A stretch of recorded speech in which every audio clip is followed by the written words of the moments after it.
The London Film Festival kicks off today with a western that includes an all-star cast and is directed by Seal's brother. This is my review of The Harder They Fall.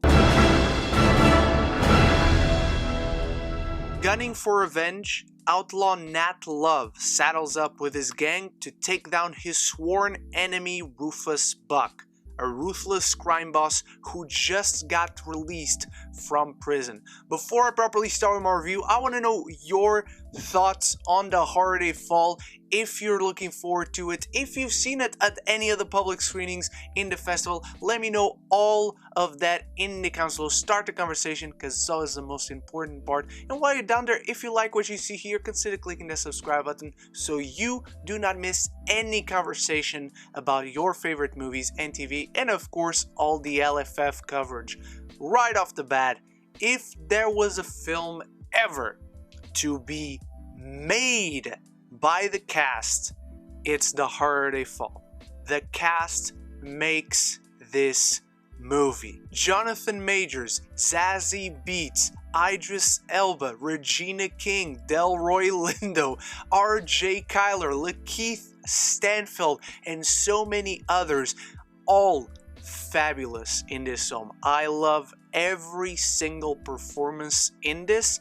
Jonathan Majors is a fucking star. This man is going places. He's got the talent, he's got the charisma, he's got the layers in his performance. He does a tremendous job in this. Everyone does a great job. This is an electrifying motion picture of seeing just a verbal tennis match every single time two characters speak to one another. Every single time a character monologues on screen. It's an entire film filled with charisma and sharp wit that is outrageously funny, especially in its most brutal moments, because as much as it is funny, it is also very visually nasty. This film gets violent. This film has a lot of violence, obviously a lot of shootouts, because it's a western, and you get all the blood you expect to get in scenes like these in a movie like this, but the cast is truly phenomenal. There is not a single unmemorable or uninteresting conversation. Every time the characters on screen are verbally jabbing one another, you remember their interactions because they're that good. I just fucking love Idris Elba in general, but the man here is something else. He is truly treated like the monster in this film. For the most part, you have this incredible build up to him where you don't see his face for the most part of the film. He barely talks when you do see his face for the longest time. It has this incredible ominous sense of dread and fear every time he's mentioned or shows up on screen. Even the score, that's sometimes very booming, out loud, fun, electrifying, and then it goes down and significantly slows down in tone and in pace when Idris Elba is mentioned or shows up. It might also have my favorite Lakeith Stanfield performance ever. One of the best things I can tell you about the cast really in this film is that as I got out of the screening and talked with a few of my other friends who saw it there too, every single one of us had a different standout. Some of us said Idris Elba, some of us said Jonathan Majors, Zazie Beetz, Regina King, Lakeith, RJ Kyler.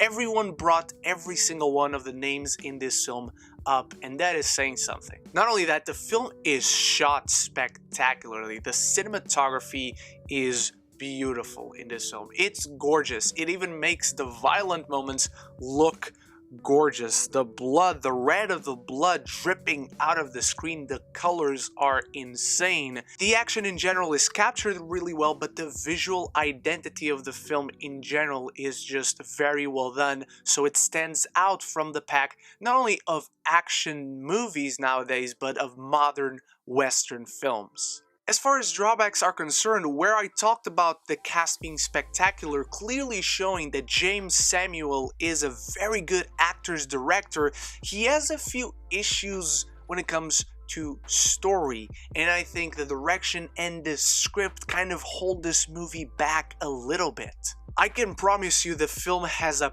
punchy and impactful beginning and an impactful ending. The opening scene and the third act of this film are stellar.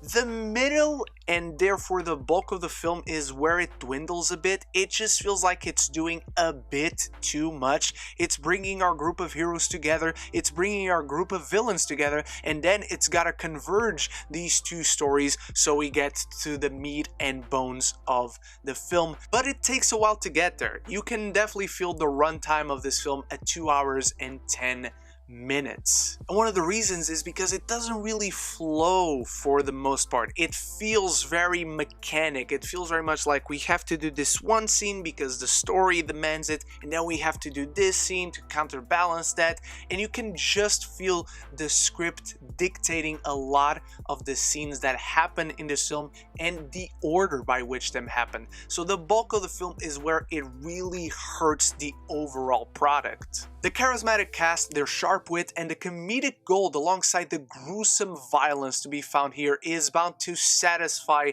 a lot of people, rightfully so. This is a fun, engaging, action-packed Western that I had a great time with. It takes a while to get to the good stuff, but the good stuff is most certainly there. I'm giving The Harder They Fall a B.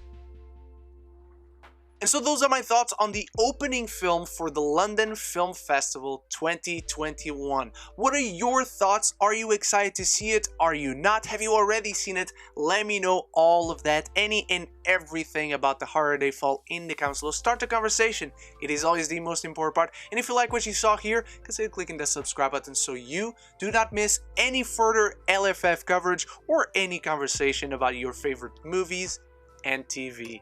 Thank you so much for watching. You are the best. I'll be back very soon with my reviews for Spencer and Last Night in Soho and Ron's Gone Wrong and many others. So until then, love each other and love the movies.